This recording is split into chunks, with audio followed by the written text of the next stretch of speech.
Quando a gente estava preparando a classe de adoção, e a gente estava falando preparando ali as lições sobre batismo, sobre salvação, a pastora de repente entrou no quarto, e ela falou: amor, tem algo muito importante que a gente precisa incluir. A gente precisa ensinar as pessoas que elas são filhas de Deus. A gente precisa ensinar que uma das maiores bênçãos que a gente ganhou através da obra da cruz foi a adoção de filhos. Somos filhos. E isso faz toda a diferença. Quer ver? Abra sua Bíblia em Mateus capítulo 3. Mateus capítulo 3, versículo 13. Fala sobre o batismo de Jesus. Eu queria que você prestasse atenção no que aconteceu aqui. Por esse tempo dirigiu-se Jesus da Galiléia para o Jordão a fim de que João o batizasse. Ele, porém, o dissuadia dizendo: eu é que preciso ser batizado por ti e tu vens a mim? Mas Jesus lhe respondeu: deixa por enquanto, porque assim nos convém cumprir toda a justiça. Então ele o admitiu.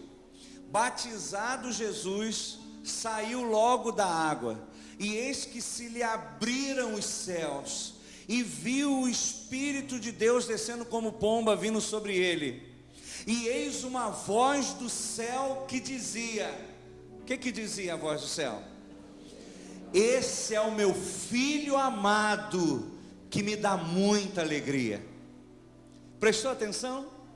Esse é o meu filho amado. Veja que, como a Michele falou, quando a gente obedece, os céus respondem.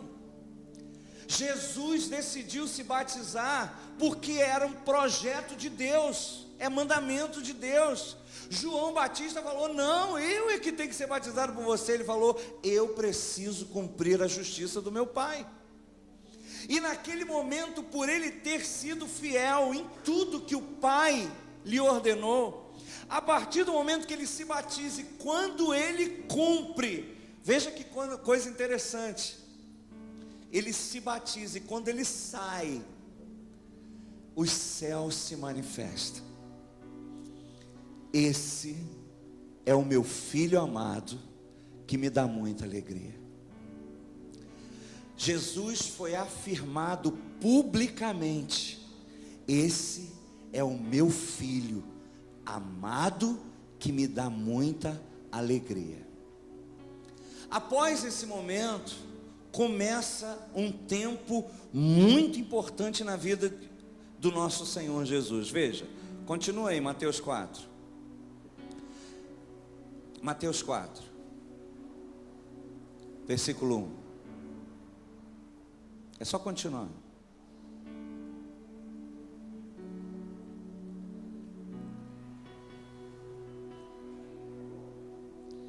Travou. Mateus 4. A seguir foi Jesus levado pelo Espírito ao deserto para ser tentado pelo diabo. Jesus foi levado para onde? Para o deserto por quem? Pelo Espírito Santo, para ser tentado pelo diabo. Volta aí. Jesus foi levado pelo Espírito ao deserto para ser provado, para ser tentado pelo diabo. E depois de jejuar 40 dias e 40 noites, teve fome. E aí nessa hora, aproximando-se o tentador, lhe disse: se és filho de Deus, se és filho de Deus, manda que estas pedras se transformem em pães. Prestou atenção? Você está com fome. Se você é filho, um pai não deixa um filho passar fome. Se você realmente é filho, usa a sua autoridade agora. dá uma ordem a essas pedras que se transformem em pães, e acaba com a sua fome agora. Mas ele fez uma declaração. Jesus, porém, respondeu: está escrito, nem só de pão viverá o homem, mas de toda palavra que sai da boca de Deus. Nem sempre o que a gente precisa é de um alimento físico, nem sempre o que a gente precisa é que alguma circunstância apenas aconteça a nosso favor. O que a gente mais precisa, como a gente está vendo nesses dias, são chaves, amém? É aprender o que Deus tem para a nossa vida, porque o que adianta Deus colocar uma porta na nossa frente, mas a gente não tem a chave, a gente não aprendeu a lição, a gente não entendeu. Jesus não estava com fome porque não tinha nada para comer, ele estava em jejum. Jejum é ausência de comida por propósito, amém? Então por isso ele disse: olha só, nem só de pão vive o homem. Eu não vivo por essas necessidades humanas, eu vivo pelos propósitos do meu Pai. E aí o texto continua: então o diabo o levou à cidade santa, colocou-o sobre o pináculo do templo, e lhe disse: se és filho de Deus, atira-te abaixo, porque está escrito: aos seus anjos ordenará a teu respeito para que te guardem, e eles te sustentarão nas mãos para não tropeçares em alguma pedra. Respondeu-lhe Jesus: também está escrito. Ou seja, Satanás, não é só isso que está escrito. Você está tentando distorcer a palavra do meu Pai. Também está escrito: não tentarás o Senhor teu Deus. E o que seria tentar o Senhor o seu Deus? É levá-lo, cobrar dele que ele faça algo que ele não mandou fazer. Tentar a Deus é isso, é a gente ir lá e comprar sem ele ter mandado, fora das nossas condições, e depois querer começar a dar testemunho dizendo que, botando ele na jogada, não, porque Deus proverá, e aí se não paga a conta, ele que ficou mal, né? Deus falhou então, né? O seu Deus falhou. Consegue entender? Não tente o Senhor seu Deus. Não peça a Ele para fazer o que Ele não mandou fazer. Não faça, não bote o nome dEle em vão. Não tentarás o Senhor seu Deus. Eu até posso, mas Ele não me mandou fazer isso. Esse texto que você está usando está fora de contexto. Isso é heresia.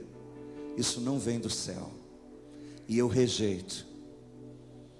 Terceiro, levou ainda o diabo ao monte alto e mostrou-lhe todos os reinos do mundo e a glória deles. E lhe disse: tudo isso te darei, se prostrado me adorares. Então Jesus ordenou: retira-te, Satanás, porque está escrito: ao Senhor teu Deus adorarás, e só a Ele darás culto. Você prestou atenção em duas coisas que acontecem nesse texto? A primeira coisa que a gente vê aqui, é como Jesus acreditava e acredita na palavra do Pai. Alguém vinha falando: ó, teu pai falou. Não, mas não foi isso que meu pai quis dizer. Ele até falou isso, mas ele não quis dizer isso. Isso é possível? Alguém falar: não, mas o pastor falou, e a pessoa usar a frase que eu falei, mas na verdade eu não quis falar aquilo, você usou fora do contexto. Eu falei um monte de coisa antes dessa frase aí que você está falando, que eu disse. E se você falasse toda a história, todo mundo ia falar: não, mas não foi isso que o pastor disse, não foi isso que ele quis dizer. Entende? Para Jesus, a palavra do Pai tinha um peso tremendo na sua vida. Isso acontece quando a gente o conhece como Pai, e como Pai da maneira correta. Meu Pai não me engana, meu Pai não me leva para furada. Eu não posso ficar abusando do meu Pai. Não é assim porque é Pai, só fazer. Mas ao mesmo tempo, é impressionante que o diabo vinha, está escrito, e estava mesmo, ele não mentiu. Não, mas não foi isso que o meu pai disse. E se o meu pai não disse isso para mim, ainda que esteja escrito, eu não vou me meter a fazer isso. Consegue entender, querido? A gente vê quando a gente é criança, como os nossos filhos confiam na gente. E se seu filho estiver aqui, ou estiver ali em cima, e você vier e fala, filho, pula que o papai te segura, ainda que venha o medo, pode pular, filho, papai te segura. Ele pula ou não pula? Pula. Porque ele confia no Pai. É isso que Jesus diz. Ele confia no Pai. Agora tenta imaginar, a Bíblia fala que um jovem rico foi até Jesus, porque ele queria, ser salvo. E ele fala para Jesus, o que hei de fazer para ser salvo? E Jesus diz assim, vai, vende tudo que você tem, dá para os pobres e me segue, e terás um tesouro no céu. A Bíblia diz que ele vira as costas e vai embora. Por quê? O texto continua dizendo, porque ele tinha muitas propriedades, que lhe dava segurança, que lhe dava sustento, que realizava seus sonhos, suas vontades. Ou seja, o que fica claro é o seguinte, Jesus falando, você vai ter que escolher entre esse seu Deus e eu. Você vai ter que escolher se vai continuar dependendo do Mamon, ou se vai depender do Rafá, do Jeová Jirê. Entende? A Bíblia diz que aquele homem, apesar de ter ido diante de Jesus e ouvido de Jesus uma declaração, ele virou as costas e foi embora. É isso que acontece quando a gente ouve alguém que a gente não confia plenamente. A gente muitas vezes questiona o que é falado e a gente simplesmente dá as costas e vai embora. Agora, quando eu confio no meu pai, cara, se meu pai está falando, ele não é maluco, ele me ama. Ainda que aparentemente pareça ser loucura, eu confio. Consegue perceber como é que isso faz toda a diferença na vida de um homem, de uma mulher de Deus? Uma outra coisa que eu quero chamar a atenção, eu já falei isso 300 vezes aqui, vou falar mais uma. É que a Bíblia nos mostra que Jesus então foi batizado, e assim que ele sobe, de uma forma pública, ele é reconhecido na sua filiação. Esse é o meu filho. E é interessante que o diabo vem tentar a Jesus. Eu já falei isso também várias vezes. Tenta imaginar o diabo tentando Jesus, cara. Ou seja, briga de peixe grande, briga de cachorro grande. Se você vê, cara, esse aí é o pior rival que eu tenho. Você vai usar qualquer técnica? Você vai usar qualquer arma? Ou você vai usar a mais poderosa que você tem?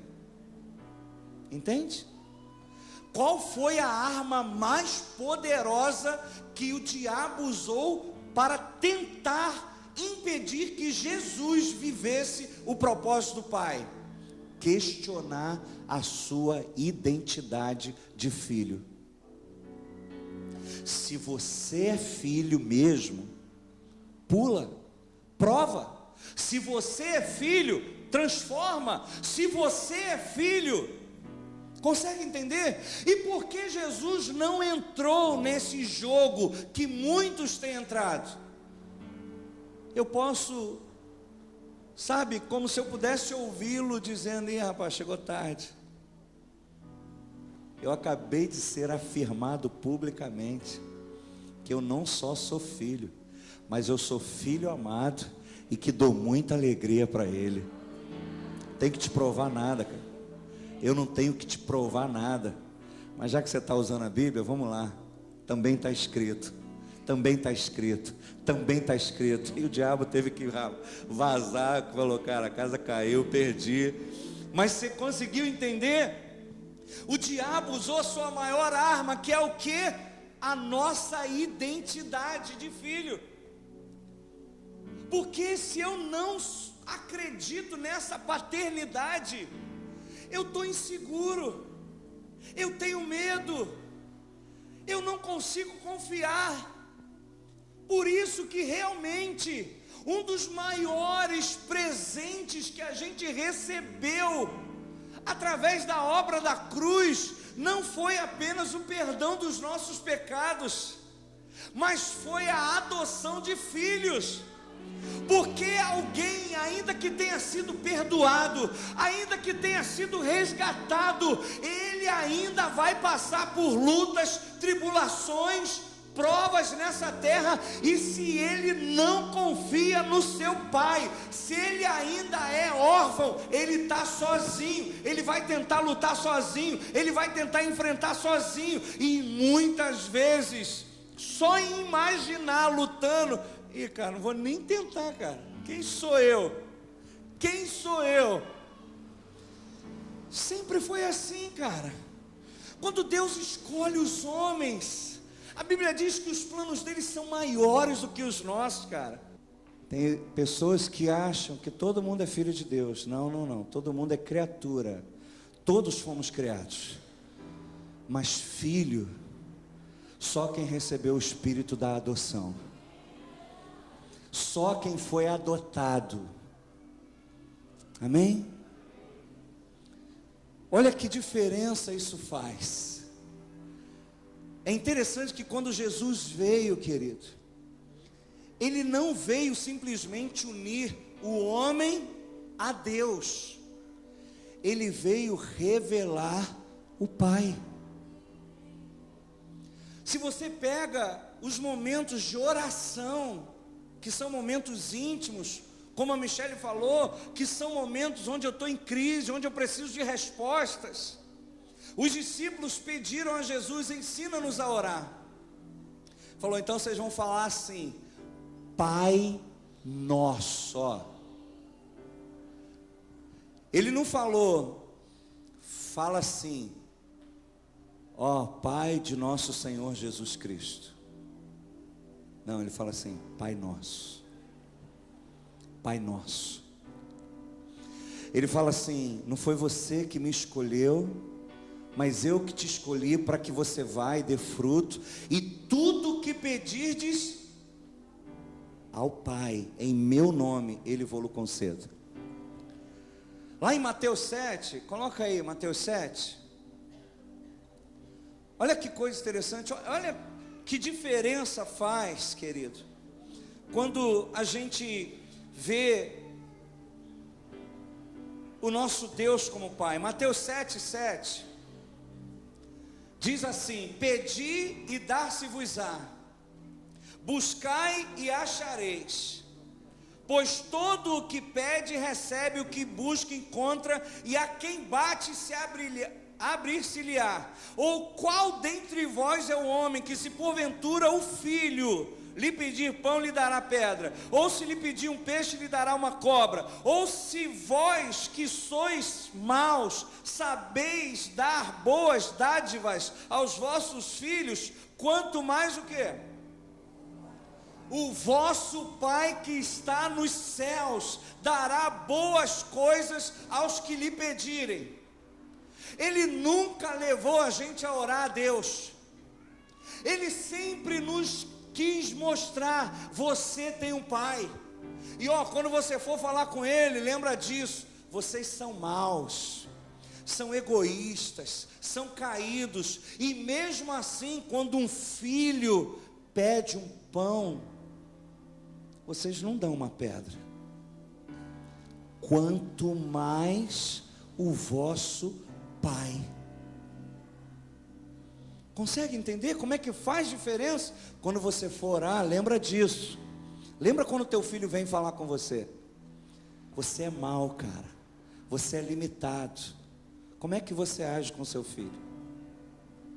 Agora imagina o seu Pai celestial, que não é limitado igual você, que não é caído igual você, que num dia não está bem, outro dia está mal, outro dia está mal-humorado, outro dia... Não há sombra e nem variação de mudança. O texto continua dizendo, Mateus 7, versículo 6, é isso? Mateus 7, versículo 6. Eu acho que eu errei aqui. Tu, porém, quando orares, entra no teu quarto. Está onde? Vê aí, gente. Mateus 6, 9, então é sequência, desculpa. Mateus 6, 9. Tu, quando orares, entra no teu quarto e fechada a porta, faz o quê? Ora quem? Ao teu Pai. 6, 5. Vamos de novo. Conseguiu aí? Tu, porém, quando orares, entra no teu quarto, e fechada a porta, orarás a teu Pai, que está em secreto, e teu Pai, que vem em secreto, te recompensará. Foi isso que a Michele testemunhou aqui? Ela viveu isso aqui, amém? Não tinha mais para onde correr. A Bíblia diz que ela foi para o quarto.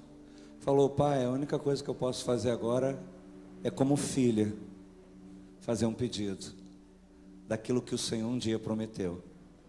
Simples assim. E olha que coisa linda, cara. Isso aqui é Jesus ensinando a gente a orar, tá? E orando, não useis de vãs repetições, como os gentios, porque presumem que pelo seu muito falar serão ouvidos. Não vos assemelhei, pois, a eles, porque Deus, o vosso Pai, não esquece disso, Ele sabe o que você tem necessidade, antes que você venha pedi-lo. Ele é Pai, cara, não esquece disso não. Então, você não precisa mudar o tom da voz quando for falar com Ele. Você não precisa ficar falando palavra bonita. Você não precisa ficar tentando impressioná-lo com a sua oração poderosa. Foi interessante, eu tive uma experiência essa semana com uma pessoa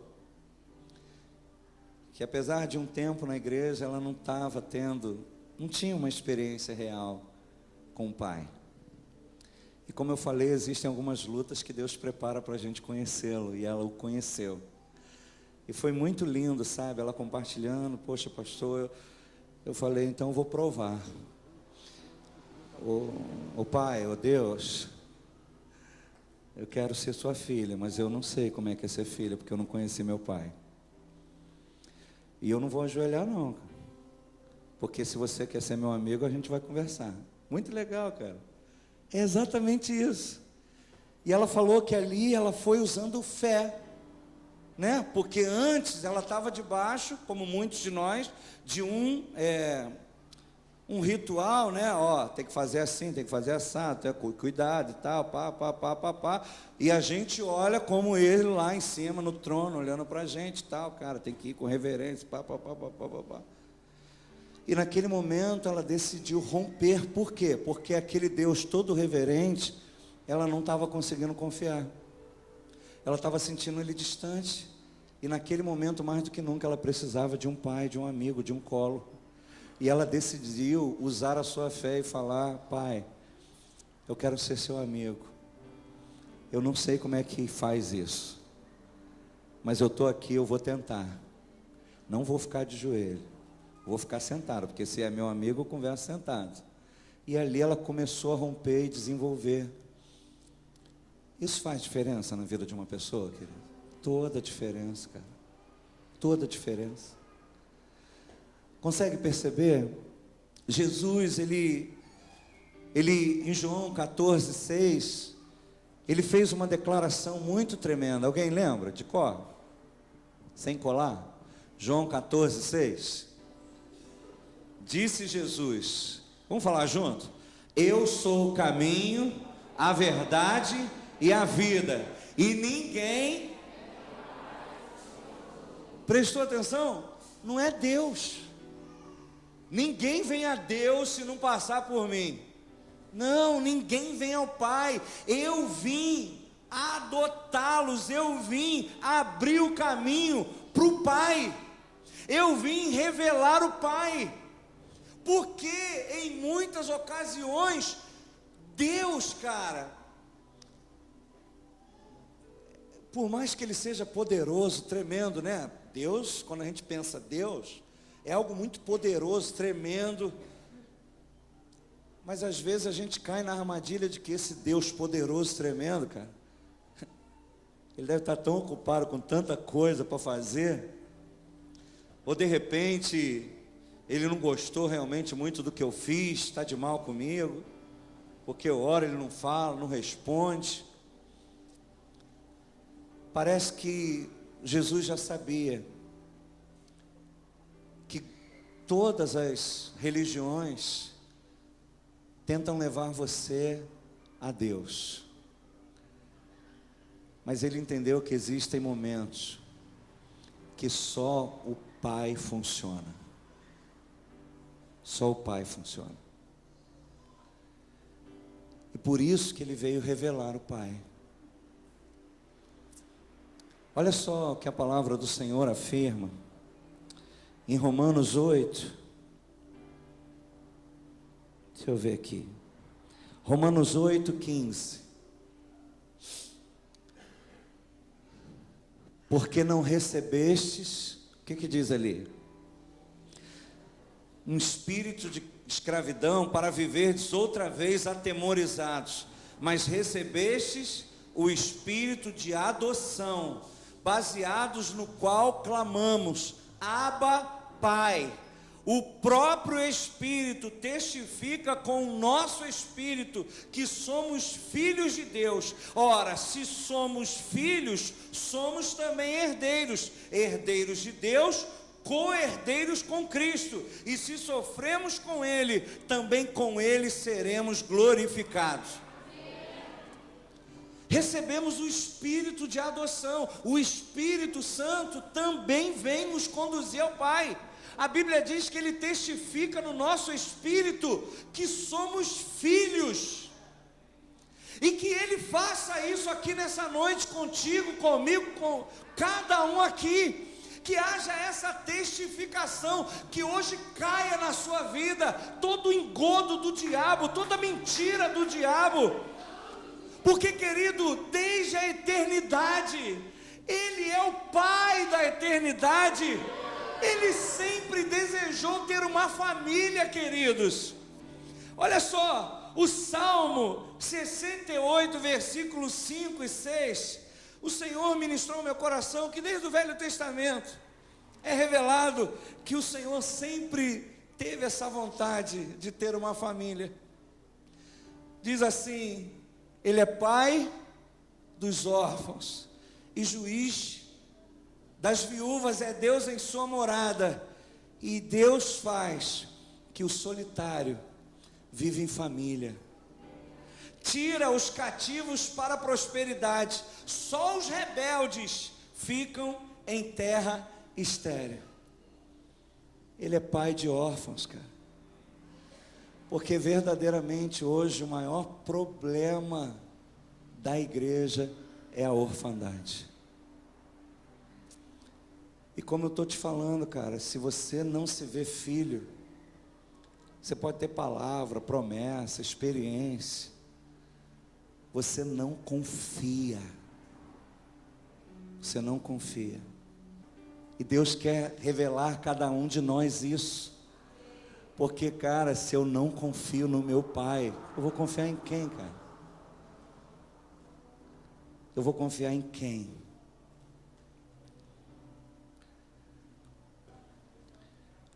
Efésios 2, versículo 19, diz assim: assim já não sois mais estrangeiros e peregrinos, mas concidadãos dos santos, e sois da família de Deus, edificados sobre o fundamento dos apóstolos e profetas, sendo Ele mesmo, Cristo Jesus, a pedra angular, no qual todo edifício bem ajustado cresce para santuário dedicado ao Senhor, no qual também vós juntamente estáis sendo edificados para a habitação de Deus no Espírito.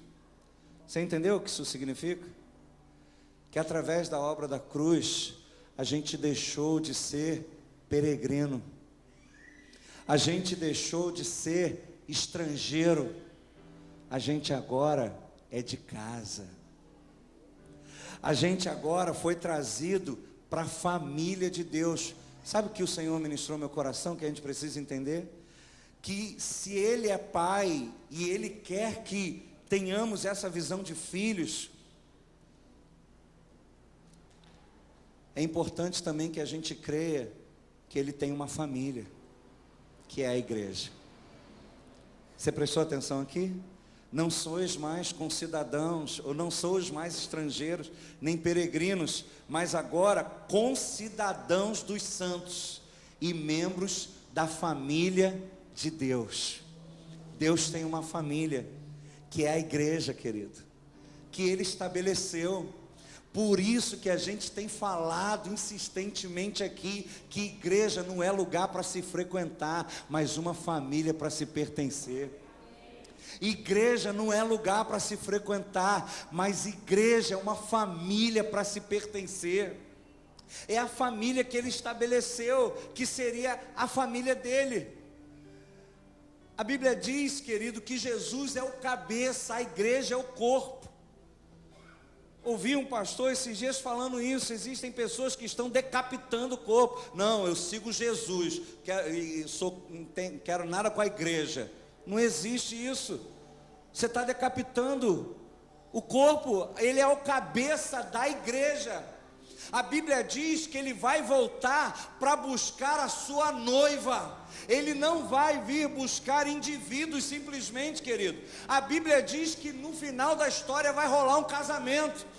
Vai haver as bodas do Cordeiro.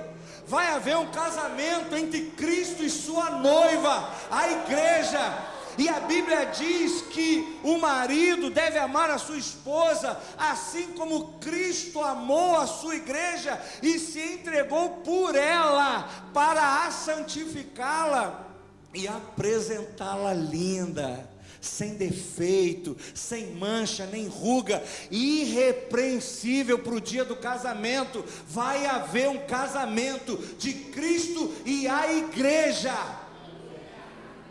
Por isso que não dá para servir a Cristo sem igreja. Não dá para só querer o cabeça e não querer o corpo. Não existe isso. Queridos, não tem como você viver, crescer e romper na vida cristã sem a igreja, sem a família. Lá em Efésios 4, capítulo 4, versículo 11 e 16, diz assim: e Ele, Jesus mesmo, concedeu uns para apóstolos, outros para profetas, outros para evangelistas, outros para pastores e mestres. O que diz aí agora? Passa aí.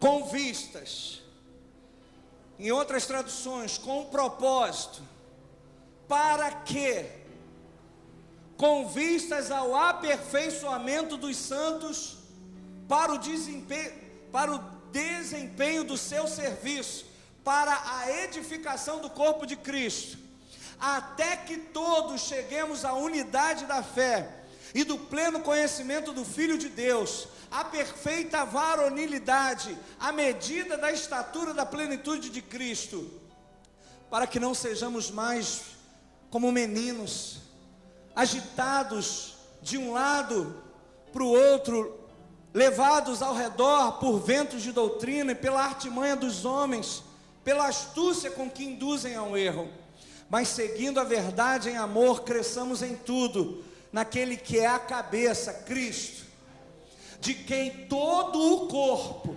bem ajustado, consolidado pelo auxílio de toda a junta, segundo a justa cooperação de cada parte, efetua o seu próprio aumento para a edificação de si mesmo em amor. O que isso significa? Sem igreja você está perdido, querido, porque é na igreja que a gente cresce, é na igreja que a gente amadurece, é na igreja que a gente ajuda um ao outro, é na igreja que a gente compartilha. Como a gente tem falado, a minha experiência vira a chave da prisão do outro.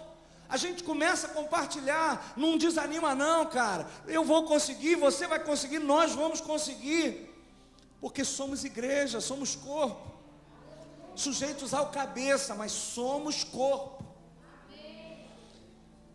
Você consegue entender isso? Deus é Pai e quer que os vejamos como filhos, isso é fundamental. Mas esse filho tem irmãos, tem uma família que Deus estabeleceu para a gente crescer, para a gente amadurecer junto. Por isso que a gente está investindo nesse tempo, nas células que a gente quer chamar sobre grupos de vida. Por que grupos de vida? Porque a gente não quer que a célula seja um encontro de pessoas para estudar a Bíblia. A gente quer que as células sejam um encontro da família, dos irmãos, onde a gente vai compartilhar a vida. Hoje eu estou bem, você está mal, amanhã você está bem, eu estou mal. E a Bíblia diz que um vai suportando o outro. A Bíblia diz: suportai-vos uns aos outros. Tem gente que acha que esse suportar é suportar, cara, tem que tolerar esse cara aí, misericórdia. Não, é dar suporte, querido. O suportai-vos uns aos outros é dar suporte. É falar: cara, sobe aqui, vamos lá. Sobe aqui que eu vou te levantar. Isso é igreja. Não tem como a gente viver a vida cristã sem ser filho e sem fazer parte da família, cara. Palavra da vida, vamos fazer desse lugar uma família para se pertencer. Que não haja órfãos entre nós. Que não haja órfãos entre nós. Que o Senhor possa fazer aqui que o solitário que entrar por aquela porta encontre uma família. E ali ele possa ser edificado, ajustado pela cooperação de cada parte. E assim a gente cresce junto. E assim a gente amadurece junto. E assim a gente vence junto. Amém, querido? E eu quero concluir aqui, querido, porque hoje a gente vai cear. E o Senhor me fez entender nesse tempo que a ceia é uma das maiores provas de que a igreja é a nossa família e nós temos que fazer parte dessa família. Em 1 Coríntios capítulo 11, 1 Coríntios capítulo 11, o apóstolo Paulo explicando esse momento, versículo 17,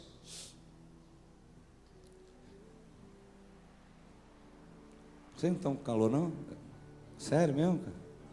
Misericórdia, tinha que botar outro ar aqui só para mim. Jesus da minha vida.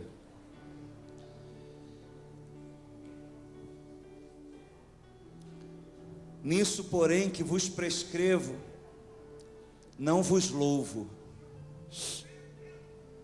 porquanto vos ajuntais, não para melhor, mas para pior. 1 Coríntios 11, 17. E eu queria que você ficasse muito atento para essa ministração final. Porque o apóstolo Paulo está falando, querido, que é possível a gente se reunir como igreja para pior. Ele está falando aqui, ó, vocês estão se reunindo não para melhor, para pior. Sabe por quê? Porque vocês perderam a noção de família, virou só um ajuntamento de pessoas. Quando a igreja deixar de ser família e virar só um ajuntamento, a gente vai se ajuntar para pior.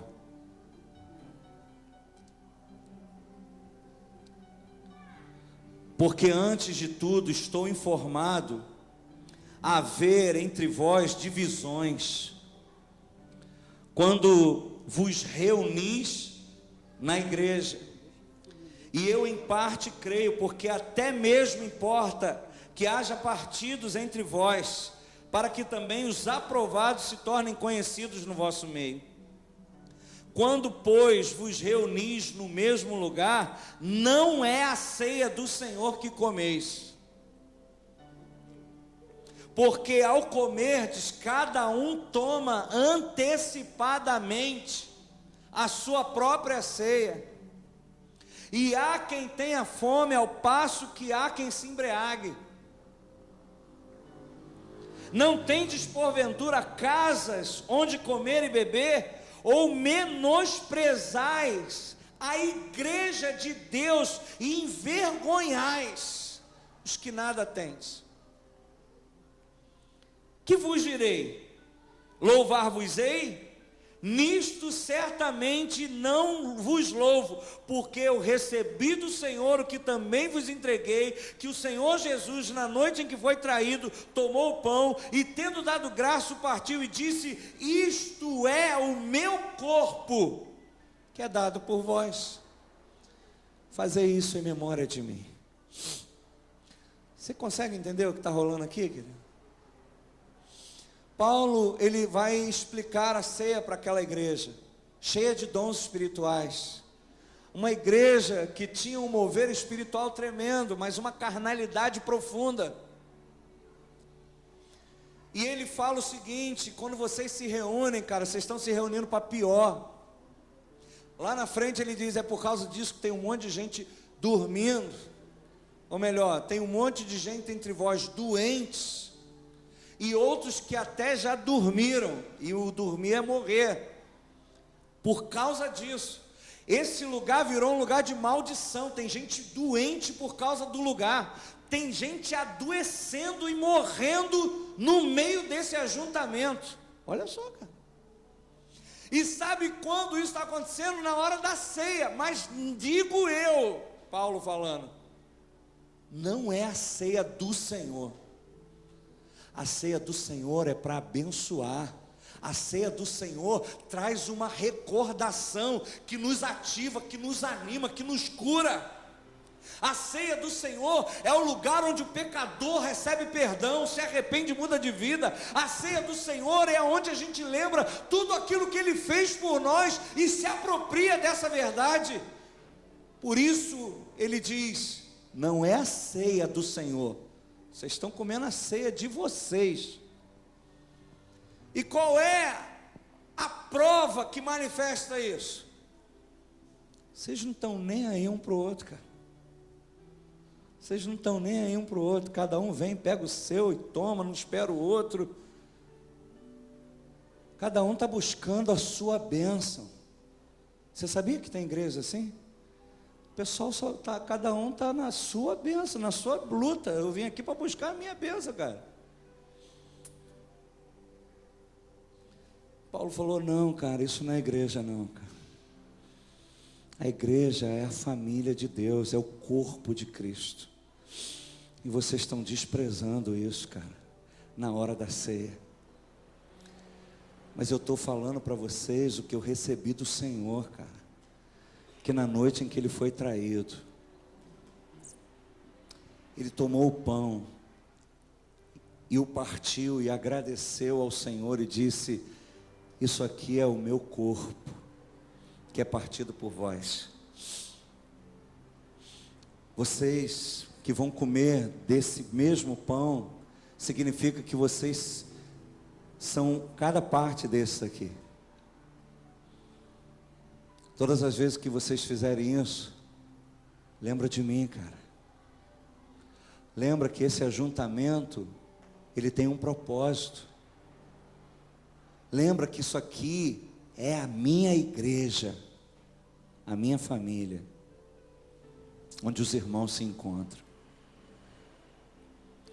Por isso, antes de vocês participarem desse momento, examine-se, pois, o homem a si mesmo.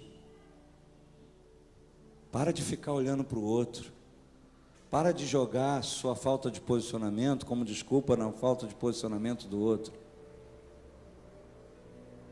Porque se julgássemos a nós mesmos, não seríamos julgados por ninguém. Ninguém ia precisar falar, porque a gente já sabe. Eu fiz um autoexame, eu estou errado. Quem sou eu para falar do irmão? A ceia é um momento poderoso, querido. Porque é um momento onde cada um de nós, ao olhar para isso aqui, somos confrontados. Porque isso aqui está revelando que Jesus pagou um alto preço pela minha vida e pela sua vida. E quando você olha para isso e olha para a sua vida, e aí? Valeu a pena? Ou não valeu a pena? Por isso que a ceia, se for levado a sério, pode mudar a vida de uma pessoa. Existem pessoas hoje aqui que podem ter o seu destino mudado por causa dessa revelação e dessa compreensão. Porque ao invés de participar de mais uma cerimônia, podem agora estar sendo confrontados pelo Espírito com a sua vida, com seus maus caminhos. E o apóstolo Paulo, ele falou uma coisa tremenda, ele falou: examine-se, pois, o homem e... Alguém lembra? Coma. É impressionante que o apóstolo Paulo, ele tinha um entendimento que quem se examinar com a mentalidade correta na ceia, ele não volta para casa em pecado. Ele não fala assim, examine-se, vê se você vai comer ou não. Porque para ele tinha convicção de que quem fizer esse exame é curado. Vai poder participar. Porque ele não vai esperar pelo amanhã. Ele não vai, porque quando a gente não participa, querido, é porque a gente está dizendo o seguinte: eu reconheço que eu não estou em condições de participar. E eu vou me manter nessa condição. Eu sei que eu não posso comer dessa ceia, porque minha vida não está legal. Eu prefiro não participar. O que você está dizendo com isso? Eu vou me manter nessa vida que eu sei que não está legal. Isso é muito sério, cara. E às vezes a gente não tem noção. Às vezes a gente não tem noção. O apóstolo Luiz Hermínio, ele fala sempre uma coisa, quando ele vai começar a pregar, ele fala: ainda dá tempo de você sair. Porque ele diz: eu creio na bênção da ignorância. Porque enquanto a gente não sabe, a gente não é cobrado, mas depois que você ouviu o que você vai ouvir, você se torna responsável pelo que você ouviu, e você vai ter que dar uma resposta. Então é melhor sair antes que você ouça, porque aí você está na ignorância. É interessante esse princípio. O apóstolo Paulo está dizendo: examine-se, pois, o homem a si mesmo, e depois coma, cara. E depois coma.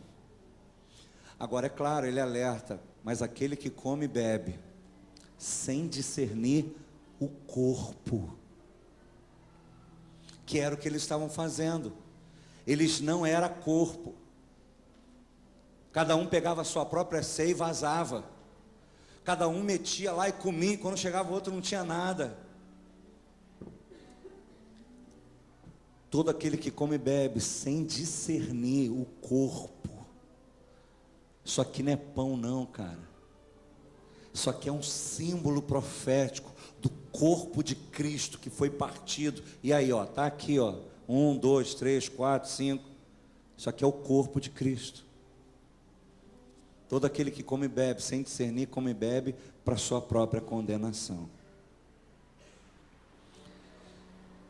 Eu queria que a gente colocasse isso agora diante do Senhor. Essa noite pode mudar a sua vida, cara. Pastor, quem pode participar de acordo com a Bíblia? O que eu entendo, cara, é que havia muitas pessoas que seguiam a Jesus. Mas no final da carreira, quando ele começou a falar de compromisso, uma galera vazou. Falou, duro é esse discurso. E ó, estou fora, não dá para mim não. E a Bíblia diz que ficaram só os 12. Depois de também terem sido confrontados. Vocês não querem ir embora não? Pode ir se quiser, eu começo tudo de novo. E Pedro falou, para quem iremos nós? Tu tens as palavras de vida eterna. E a Bíblia diz que foi com esses que não o abandonaram, que tinham uma aliança com ele, porque quando eles falaram, para quem iremos nós?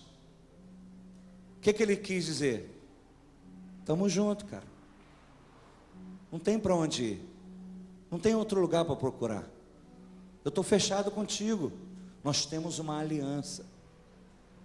Então, a ceia foi ministrada com pessoas que tinham aliança.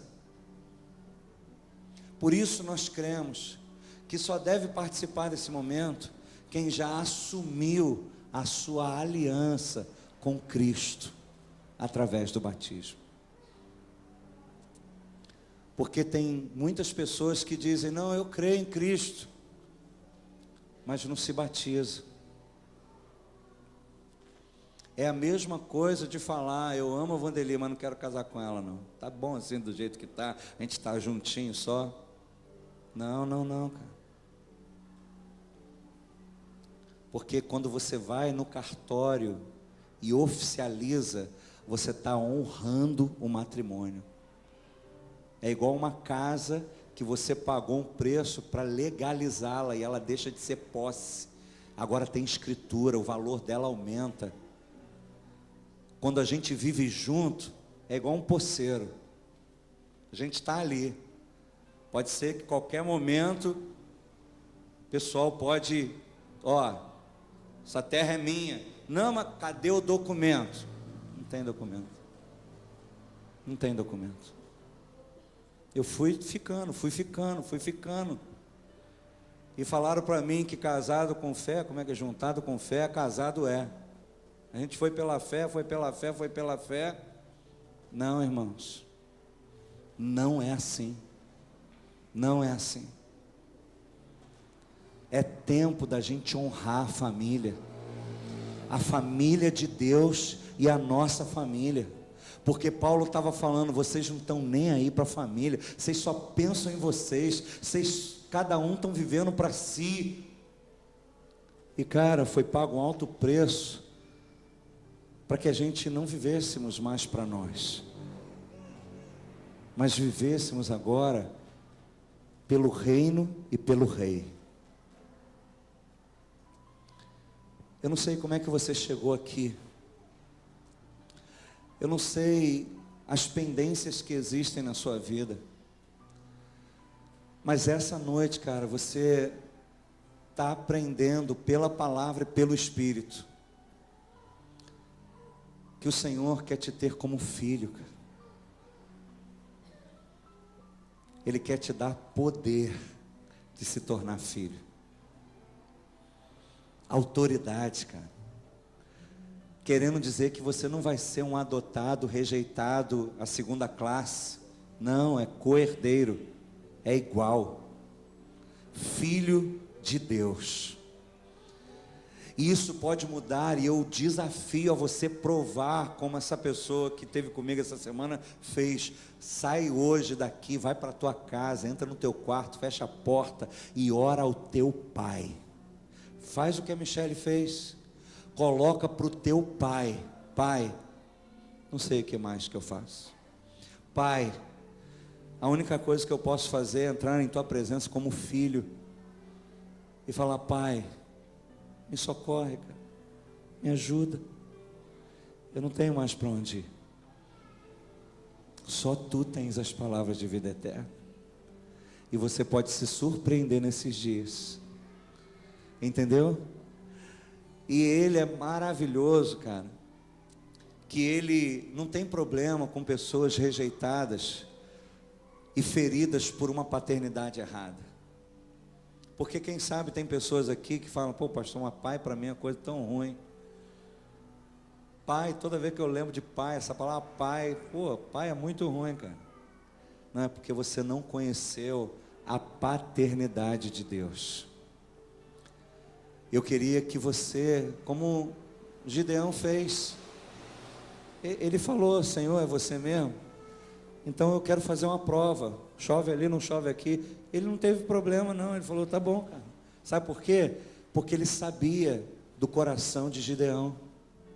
Ele não tem problema não, cara. Ele sabe que tem pessoas aqui que de repente tem dificuldade de vê-lo como pai, porque você precisa ser curado na sua paternidade. Então, se você está entendendo a importância disso, como isso faz diferença na sua vida, por que que hoje você não vem diante de Deus e fala: pai, eu quero te conhecer como pai, eu quero aprender a ser filho, eu não quero mais ser servo.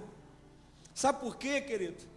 A Bíblia fala de dois filhos, um foi embora, o outro ficou, e depois de anos o que foi embora voltou, e o pai deu uma festa, um churrascão, e o filho que ficou e não foi embora, não quis entrar na festa porque ficou ferido. Como assim? Esse cara te abandona, vai embora, gasta todo o seu dinheiro, e aí agora volta, você dá uma festa. E o pai diz: filho, o teu irmão, não é esse cara não, o teu irmão estava perdido, cara, e foi achado. Não tinha que dar uma festa? Ô pai, mas eu estou esse tempo todo te servindo, e você nunca matou um boi para mim. Ô filho, tudo que eu tenho é teu, cara. Você tem autoridade nessa casa.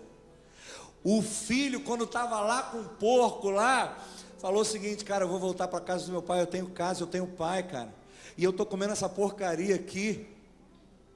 Eu vou fazer o seguinte, eu vou voltar para casa, porque, cara, os empregados do meu pai comem melhor do que essa porcaria. Ele entendeu o seguinte, que tinham empregados que comiam melhor, e o filho mais velho não se sentia filho, nunca ousou falar: pai, ó, vou fazer um churrasco com os amigos essa semana, hein? Não, ele ficou aguardando esse tempo todo que o pai se revelasse.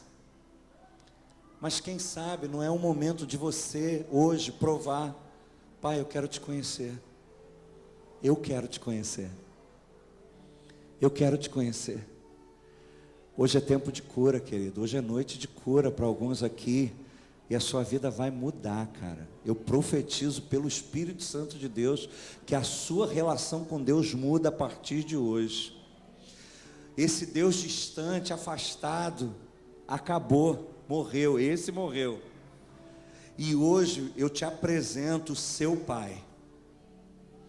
O seu Pai que está nos céus, que te deu um Espírito Santo, ou quer te dar se você ainda não tem, que vai clamar de dentro de você: Abba. Abba significa paizinho, não é nem aquele pai, é paizinho, é papai.